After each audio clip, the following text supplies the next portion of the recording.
Haleluya, salam berkat sukacita buat Bapak Ibu saudaraku sekalian. Dan kita kembali lagi bertemu dalam keadaan yang pasti harus baik. Amin, saudara. Dan saya percaya saudara juga ada terus dalam berkat-berkat Tuhan.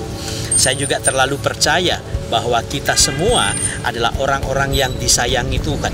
Bukan berarti kalau kita disayangi Tuhan, lantas kita tidak pernah buat salah, lantas kita tidak pernah buat dosa, saudara. Seringkali justru di tengah-tengah situasi yang pelik kita buat salah, kita buat dosa. Kesalahan itu, saudara, adalah bagian yang harus mungkin memang terjadi, tetapi jangan sampai kita terjebak, berlumur dengan kesalahan tanpa pernah kita bangkit berdiri dan keluar dari kesalahan. Gampang kalau kita salah minta ampun aja sama Tuhan. Dan pada saat kita berbuat dosa minta ampun sama Tuhan, Tuhan pasti akan melepaskan. Kenapa, saudara? Satu, saudara dan saya adalah manusia biasa. Saudara dan saya adalah manusia yang juga seringkali buat kesalahan. Saudara dan saya adalah manusia yang tidak sempurna. Maka daripada itu saudara, kita masih buat kesalahan. Kecuali kita sudah menjadi manusia sempurna. Mulut kita tidak sempurna, mata kita tidak sempurna, saudara.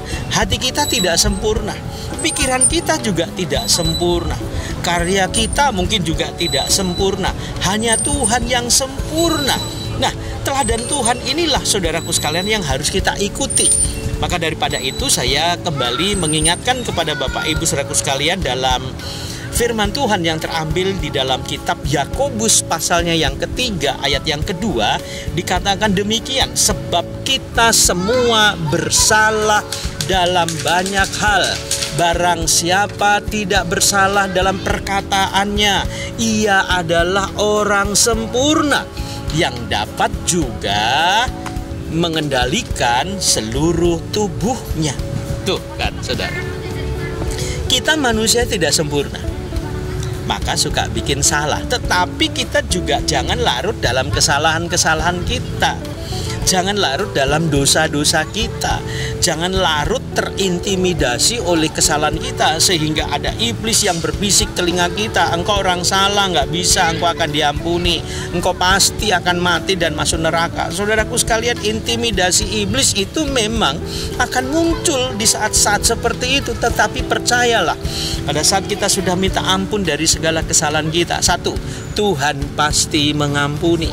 Yang kedua, saudara, Tuhan itu adalah Tuhan yang sangat adil dan Dia bukan manusia. Dan yang ketiga, saudaraku sekalian, Tuhan yang kita layani itu mengerti segala keadaan kita. Maka ada nyanyian berkata, Allah mengerti, Allah peduli segala persoalan yang kita hadapi, dan seterusnya. Persoalan dihadapi, saudara. Dan jangan terus berkubang dalam kesalahan dan dosa. Karena apa, saudara? Buruk buat kerohanian kita, buruk dalam hubungan kita dengan Tuhan, dan buruk tatkala kita bertemu dengan Tuhan. Pastikan hidup kita, saudaraku sekalian, bersih di hadapan Tuhan, karena Tuhan mengasihi orang yang mengasihinya. Sukses buat saudara, dan Tuhan Yesus memberkati.